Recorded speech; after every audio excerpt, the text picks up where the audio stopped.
আগামী ২৪ ঘন্টায় দেশের ৬ বিভাগে বৃষ্টি হতে পারে বলে জানিয়েছে আবহাওয়া অধিদপ্তর। সংস্থাটি বলছে, রোববার থেকে দেশের প্রত্যেকটি বিভাগে বৃষ্টি হতে পারে, যা আগামী পরশুদিনও অব্যাহত থাকতে পারে।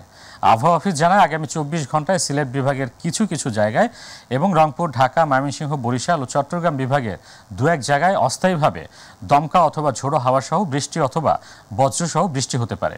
সেই সঙ্গে কোথাও কোথাও বিক্ষিপ্তভাবে শিলাবৃষ্টিও হতে পারে। এছাড়া দেশের অন্যত্র অস্থায়ীভাবে আংশিক মেঘলা আকাশ সহ আবহাওয়া প্রধানত শুষ্ক থাকতে পারে।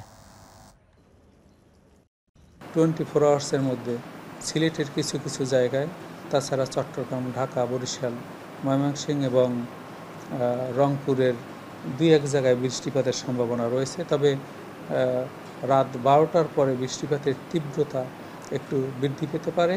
আগামীকাল থেকে বৃষ্টিপাতের তীব্রতা বৃদ্ধি পেয়ে 6 তারিখ থেকে সারা বাংলাদেশে অস্থায়ীভাবে দমকা বাতাস এবং ঝড়ো হাওয়া সহ বৃষ্টি অথবা বজ্রসহ বৃষ্টিপাতের সমূহ সম্ভাবনা